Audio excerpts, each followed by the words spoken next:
오늘부터 사무엘상 말씀을 묵상하겠습니다. 오늘 말씀은 사무엘상 1장 1절에서 8절까지 말씀입니다. 오늘 말씀은 사무엘의 어머니 한나에 대한 말씀입니다. 한나에 대한 말씀을 중심으로 해가지고 묵상을 하고자 합니다. 이 한나는 남편이 레위인입니다. 레위인인데요. 에브라임 산지 라마다 소빔에 있는 거기에서 정착하면서 영적인 지도자로 살아야 하는 레위인이었습니다.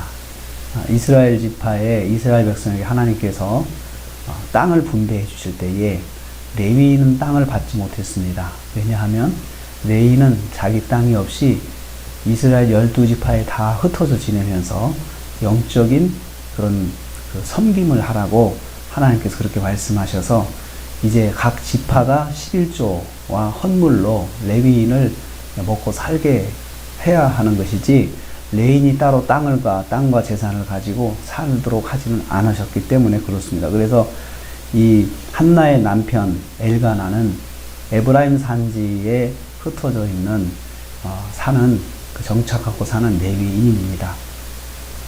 근데 이 레위인이 부인 둘을 두고 있어요. 2절 말씀은 그에게 두 아내가 있으니, 이것은 레위인이 이때가 지금 사사시대 끝자락이거든요. 그러니까 이 레위인인 영적인 지도자지만 이방인의 결혼 습관을 그냥 그대로 받아들이고 있는 거죠. 사사시대에는 흔한 일이죠.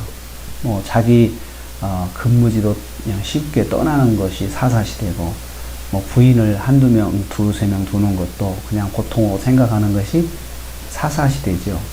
이건 영적인 불균형이 있는 시대인데, 그런 남편을 둔 사람이 한나였습니다. 그러니 요즘으로 말하면 사모님이죠.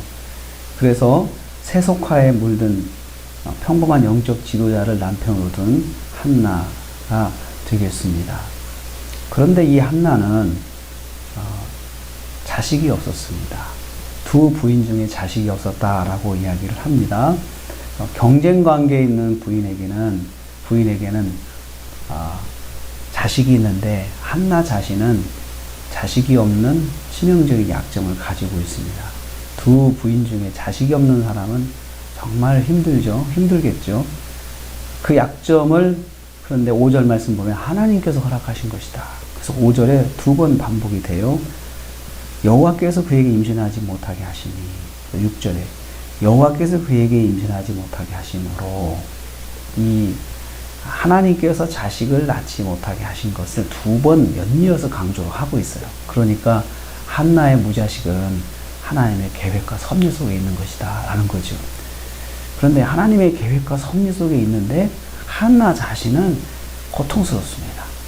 굉장히 고통스럽게 살아요. 하나님의 계획 속에 있는 무자식이 한나의 평범한 삶에 평안이 없게 한 거예요. 평안이 없는 거죠. 모르니까 평안이 없죠. 만약에 알았다면 좀 기다리면 하나님께서 자식을 주실 거야 생각하면서 그냥 위로받고 버티는 거죠. 누가 흔들어도, 자식이 없다고 흔들어도 이 사실을 알면은 잘 견딜 수가 있는데, 이걸 모르니까 한나는 평안이 없습니다. 평안이 없습니다. 출산도 하나님의 섭리와 간섭 속에 있다는 것을 알아야 됩니다. 그래서 우리가 생명이 귀하다는 것은 하나님의 섭리와 간섭 속에 있는 것이기 때문에 생명을 귀하게 여겨야 된다라는 것입니다. 그래서 7절 8절 말씀 보면 한나의 삶에 평안이 없습니다. 특별히 매년 한나는 여호와의 집에 올라가게 되는데 남편이 레위인이니까 중앙 성소에 꼭 1년에 3번 올라가는 거죠.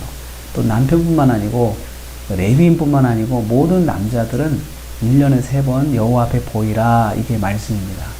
그래서 중앙 성소가 있는 실로로 올라가게 되는데, 그날이 또 장날이에요.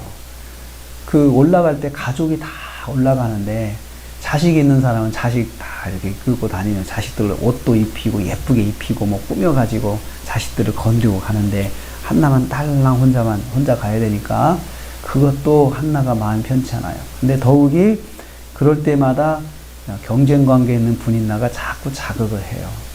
그러니까 마치 주일마다 맨날 우는 거죠.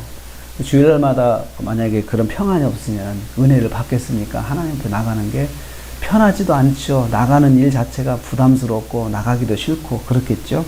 아무리 남편이 레위인이지만 뭐 개인적인 감정이 어떻게 자기가 할 수가 없는 것입니다. 평안함이 없는 한나의 모습은 무자식 때문에 오는 약점입니다. 결과입니다. 레위인의 영적인 불균형 때문에 남편이 부인을 둘을 넣어서 그런 거죠. 그러니까 그 남편이 아무리 사랑을 한다고 표현을 하고 용돈을 많이 주고 뭐 필요한 것들을 많이 줘도 한나에게는 위로가 되지 않는 거죠. 하나님은 한 사람 한나를 택하셔서 하나님의 구원 계획의 여정을 시작을 하십니다. 그런데 그 한 사람은 인생의 고통 중에 하나를 또 짊어져야 하는 것이에요.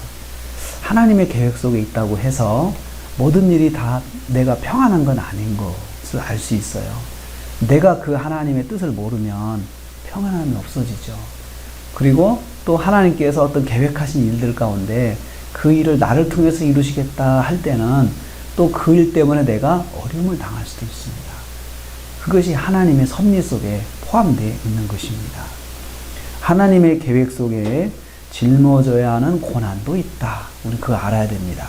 그래서 내가 하나님의 어떤 일을 맡으면 또 하나님의 어떤 계획하신 일들을 내가 참여하겠다라고 자원을 하게 되면 그 가운데는 또 고난도 있다는 걸 알아야 됩니다. 성도는 모든 일이 하나님의 섭리와 간섭 가운데 있음을 알아야 됩니다. 그래서 내게 일어나는 모든 일은 내가 다 알지는 못하지만 하나님의 섭리 가운데 있다라고 생각하면서 그걸 알면은 무슨 일이든지 간에 하나님께 나가서 기도 먼저 해야 되죠. 하나님 이게 무슨 일입니까? 하나님 계획 속에 있는 일인 줄로 믿습니다. 이게 무슨 일인지 제가 알게 해 주옵소서. 이렇게 기도해야 하는 거죠. 지금 한나가 결국 사무엘의 어머니로서 나중에 영광을 누리지만 지금 현재는 고난 가운데 있습니다. 다 하나님의 섭리 가운데 있어도 그런 시절이 있는 것입니다. 고난의 시절이 있는 것이죠. 또 그것을 우리는 알아야 우리의 마음이 조금이라도 평안이 있습니다. 하나님의 계획 가운데 있겠지. 하나님의 뜻 가운데 있겠지. 하고 그것을 기다리면서 기도하면서 사는 것이 지혜로운 방법입니다. 오늘도 우리 하루를 시작합니다. 한 주간을 시작합니다. 한 주간이 오늘 하루가 하나님의 계획과 섭리 가운데 진행된다. 이것을 꼭 기억하시고 생각지도 않은 일을 만났을 때 먼저 기도부터 하는 거죠. 하나님 이게 무슨 일입니까? 우연히 생긴 게 아니고 하나님이 뜻 가운데 있는 줄로 믿사오니 깨닫게 하옵소서. 이렇게 기도해서 오늘 하루도 이번 한 주간도 승리하시는 저와 여러분 되실 주님의 이름으로 축복합니다. 기도하겠습니다. 하나님 감사합니다.